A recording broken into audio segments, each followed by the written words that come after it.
Commissioner है, ये भिलाई है, ये भिलाई है, ये भिलाई नगर यहाँ दिशा और दशा पूरे प्रदेश में जाता है। रूप से हमारे यहाँ सेटअप में पदों पद रिक्त है, अधिकारियों की कमी है, कर्मचारियों। माननीय अध्यक्ष आप बोलो ना, माननीय अध्यक्ष आप बोलो। वो दारू भट्टी कहाँ से आता है? मैं माननीय विश्वविद्यालय को चाहता सरकार को मांग कर 70 वार्ड है, 69 वार्ड है, मुझे अभी इसका जवाब चाहिए। हाई मांगे से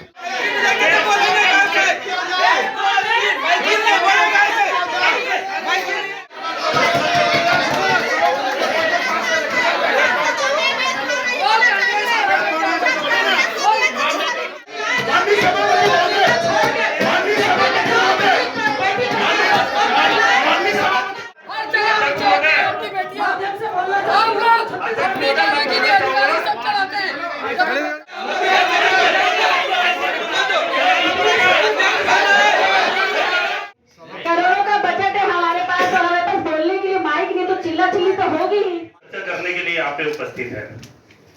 हम सबके साथ जिस प्रकार से भेदभाव हुआ है, हमारी कांग्रेस और भाजपा दोनों तरफ के लोग जिस प्रकार से विषय पे चर्चा कर रहे हैं, ये महापौर नीरज पाल भिलाई नगर निगम के अपने चौथे बजट में क्षेत्र के डेवलपमेंट को लेकर के बजट बनाए थे, जिस बजट को आज जो है नगर निगम के सभागार में उन्होंने पेश किया और सभापति के द्वारा उस बजट को पास कर दिया।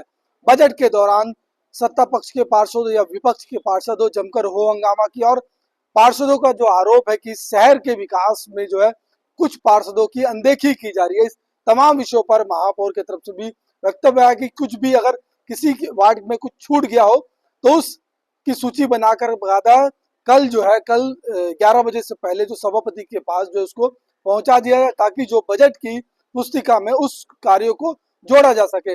इस पूरे विषय को लेकर, पूरे बजट को लेकर के सत्ता पक्ष के पार्षदों ने और महापौर ने क्या कुछ कहा और विपक्ष के तमाम जो बीजेपी के पार्षद उन्होंने क्या कहा, इस पर अपनी क्या कुछ प्रतिक्रिया दी है, आइए हम आपको एक एक पार्षदों ने क्या कुछ कहा ये आपको सुनाते हैं।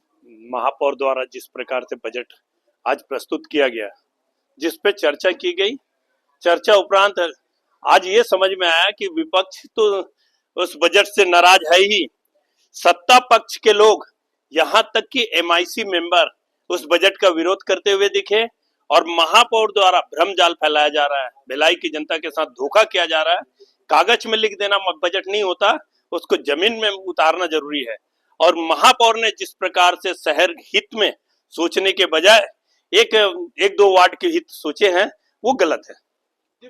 ये सपनों का बजट है और लाभ का बजट पेश कर रहे थे महापौर जी, और आज तक नगर निगम का कितना करोड़ रुपए बिजली बिल नहीं पटा पाए और ये लाभ का बजट बोलते हैं हर बार, और खुद के उन्हीं के MIC मेंबर इसका विरोध कर रहे हैं।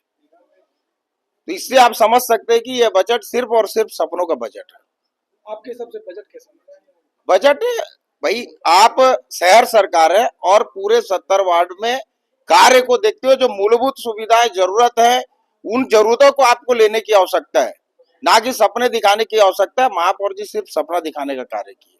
आज शहर सरकार द्वारा शहर का बजट पेश किया गया है और इस बजट में बहुत ही सुझाव की आवश्यकता है और उस पर चर्चा करके इसमें बहुत कुछ जोड़ना है जिससे कि शहर का विकास हो सके। और ये बजट जो है जैसा चाहिए वैसा बजट नहीं है। क्या सुझाव आप लोग की तरफ से क्या सुझाव है? हम लोग की तरफ से ये सुझाव है कि जहां जिस वार्ड में पिछले 2-3 वर्षों से जब से कांग्रेस शासन थी, तो बहुत सारे वार्ड ऐसे हैं कि जहां चिन्हित करके विकास नहीं किया गया, राशि नहीं दिया जाता था, तो वो सब वार्ड अभी तक उपेक्षित हैं। तो उनको जो है विशेष रूप से आपको विकास कार्य करा करके, और वहां पे ऐसा हो कि वहां का जनता जो है जो विकास से वंचित है वहां विकास मिल सके। तो कल फिर से है सभा, सामान्य सभा, और उस पर विशेष रूप से चर्चा होगी इस बजट पे, और कल निष्कर्ष निकलेगा कि टोटली बजट कैसा रहा। देखिए, बजट तो काल्पनिक बजट है और चूंकि सैकड़ों करोड़ का बजट, इतनी तो आई नहीं, 100 करोड़ से ज्यादा तो आई नहीं है नगर निगम के। लेकिन देखो उस पैमाने में उन्होंने सब लोगों को जोड़ के किया। बजट में कोई दम नहीं था और निराशाजनक बजट था। अब लोगों ने रखा कर दिया, लेकिन महापौर जी और कमिश्नर जी के द्वारा जो बजट लाया गया सीधा सीधा फेलवर था बजट। किस रूप में देखते हैं आप इस बजट को? शहर का जब जब बजट हुआ, जब जब विकास की बात हुई है, कहीं नहीं हुई। पुराना बजट पास नहीं हुआ, उसके पहले का पास नहीं हुआ, सिर्फ बातें थोथी होती है, आगे काम और कुछ विकास के लोगों को मिल नहीं पाता है। तो निश्चय ये बजट पूरी तरह फाल था और ये बजट के असंतोष है लोगों में, पार्षदों में भी, और किसी भी तरह का जो विकास की बात रख के बार बार थोथी बातें करते हैं, निराशाजनक। खूब हंगामा भी आपने किया है। हंगामा नहीं, मैंने बताया कि बजट का पैसा जिस मद पे आता है उस मद पे ये कमिश्नर साहब महापौर की मिली भगत में जिस बजट का मत जो आता है मत को दूसरे जगह, तीसरे जगह, चौथे जगह दे रहे। तो मैंने इसको चेतावनी दी है, पूरे अधिकारियों को चेतावनी दी है कि जिस मद का पैसा है उसी मद पे करें। और मैंने पॉइंट में नोट करवाया, अगर किसी और में रहता तो उनके पेमेंट से, उनके दिवालिया से, उनके घर से, यहाँ तक की जरूरत है कानूनी तौर पर उनको सबको जेल भेजा जाएगा।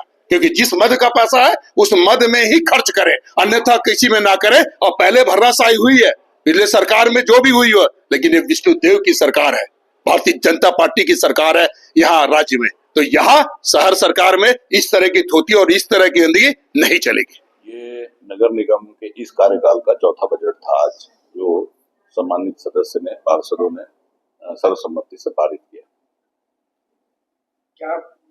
किस तरह के बजट है, क्या खास बात है, कितने का बजट, पूरे डिटेल।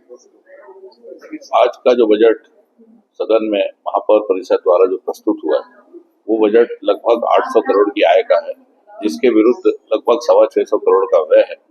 और ये अनुमानित बजट है और ये अनुमान लगाया जा रहा है कि अगर हमको सभी मदों में पैसा मिलता है तो उसके बाद लगभग 118 करोड़ रुपए हमारे पास अंतिम शुल्क बचेगा।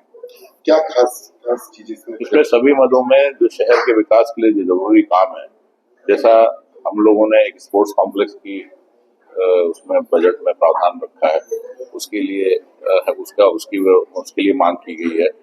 शहर में जो भी, जैसे हमारे यहाँ अभी 4 टंकियां जो बन रही हैं, उन 4 टंकियों की पाइपलाइन के लिए जो हमको फंड चाहिए उसकी मांग की गई है। आने वाले जो 15 फाइनेंस का जो पैसा हमारा बचा हुआ है उसकी मांग की गई है। ये सभी काम जो है इस शहर के विकास को गति देंगे, ऐसा अनुमान लगाया गया है। तो बजट के दौरान जिस प्रकार से महापौर ने अपने वक्तव्य में और अपने बाइट में कहा कि शहर के विकास को ध्यान में रखते हुए इस बजट को पेश किया गया, वहीं विपक्ष के जो पार्षद है, भाजपा के जो पार्षद है, पार्षदों ने तमाम आरोप लगाए कि इस बजट में शहर के विकास को अनदेखी किया गया और विकास के लिए कोई भी प्रावधान नहीं था। और इस बजट को पूरी तरह से खोखला जो है बीजेपी के पार्षदों ने बताया है और इस बजट को लेकर के कहा कि काफी निराशाजनक बजट रहा है। बेहतर खबरों के लिए बने रहे बेहतर संवाद के साथ। मुझे दीजिए इजाजत, नमस्कार।